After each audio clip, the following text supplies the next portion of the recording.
નમસ્કાર દર્શક મિત્રો, હું છું રૂપલ નણીચિયા. સંપૂર્ણ ન્યૂઝમાં આપનું સ્વાગત છે. પાલનપુર શહેરમાં રામનવમીના પાવન અવસરે ભવ્ય અને આકર્ષક શોભાયાત્રાનું આયોજન કરવામાં આવ્યું હતું. શહેરના મુખ્ય માર્ગો પરથી પસાર થયેલી આ શોભાયાત્રાએ ધાર્મિક માહોલ સર્જ્યો હતો. યાત્રા દરમિયાન ભગવાન શ્રીરામના જયઘોષ સાથે ભક્તિ અને ઉત્સાહનો માહોલ જોવા મળ્યો હતો. શોભાયાત્રા શહેરમાં વિવિધ વિસ્તારોમાં પરિભ્રમણ કરીને અંતે નિર્ધારિત સ્થળે પરત ફરી હતી. આ શોભાયાત્રામાં મંદિરના મહંત રાઘવદાસજી બાપુ સહિત અનેક સંતો, મહંતો અને ધાર્મિક આગેવાનો ઉપસ્થિત રહ્યા હતા. મોટી સંખ્યામાં ધર્મપ્રેમી ભક્તોએ ઉત્સાહભેર ભાગ લીધો હતો. વિવિધ ધાર્મિક ઝાંખીઓ, ઢોલ નગારા સાથે યાત્રાને વધુ ભવ્ય બનાવવામાં આવી હતી. પાલનપુરના ગુરુ નાનક ચોક ખાતે શોભાયાત્રાનું વિશેષ સ્વાગત કરવામાં આવ્યું હતું. અહીં પાલનપુરના ધારાસભ્ય અનિકેતભાઈ ઠાકરે ભગવાનને તેમજ મહંતને ફૂલહાર પહેરાવી શોભાયાત્રાનું સ્વાગત કરવામાં આવ્યું હતું. આ પ્રસંગે પાલનપુર નગરપાલિકાના પૂર્વ પ્રમુખ, ઉપપ્રમુખ તથા વિવિધ સામાજિક અને ધાર્મિક સંગઠનોના હોદ્દેદારો પણ હાજર રહ્યા હતા.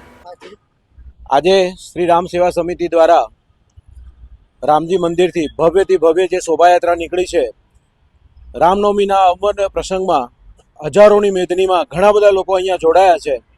અને આ છેલ્લા અવિરત કેટલાય વર્ષોથી આ શોભાયાત્રા પાલનપુરમાં નીકળે છે. અને નામી અનામી ઘણા બધા સંગઠનો, તમામ હિન્દુ સંગઠનો, રાજકીય ક્ષેત્રથી લગાવીને નાનામાં નાનો માણસ આમાં ભાગ લેતો હોય છે.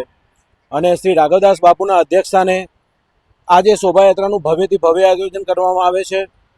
અને શ્રી રામની જે શોભાયાત્રા છે એમાં હજારો લાખો લોકો શ્રી રામજીના દર્શન કરે છે.